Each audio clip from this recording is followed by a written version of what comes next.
নবী মূসাও একই জবাব দিবে। নবী মূসাও বলবেন ফায়াকুলু রাসূলুল্লাহ, আমি মূসার দ্বারা সুপারিশ করার ক্ষমতা নাই, ওয়ালাকিন আলাইকুম বিইব্রাহিম আলাইহিস সালাম, তোমরা নবী ইব্রাহিমের কাছে যাও। নবী ইব্রাহিম হয়তো আজকে সুপারিশ করার ক্ষমতা রাখে।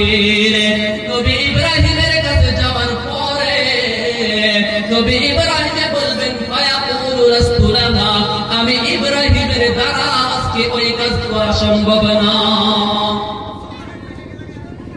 নবী ইব্রাহিম বলবেন ফায়াকুলু রাসূলুল্লাহ, আমি ইব্রাহিমের দ্বারা এই কাজ করা সম্ভব না। তোমরা যাও, ওয়ালাকিন আলাইকুম বিঈসা আলাইহিস সালাম, তোমরা নবী ঈসার কাছে যাও। নবী ঈসার কাছে যাও, হয়তো আজকে নবী ঈসার দ্বারা সম্ভব হইবে সুপারিশে। নবী ঈসা বলবেন ফায়াকুলু রাসূলুল্লাহ, আমি নবী ঈসার দ্বারা সম্ভব না সুপারিশ করার। সকল মানুষেরা ইয়া নাফসি করতে থাকবে, হর মানুষেরা নাফসি নাফসি করতে থাকবে।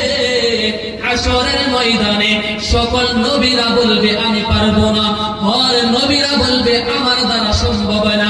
আজকে আমি নিজের নাফসি নিজের জান বাঁচাইতে পারতেছি না। এই জায়গায় একটা প্রশ্ন আসে, তারা নবী হওয়ার বাবজুদ কিসের জন্য সুপারিশ করতে পারবেন?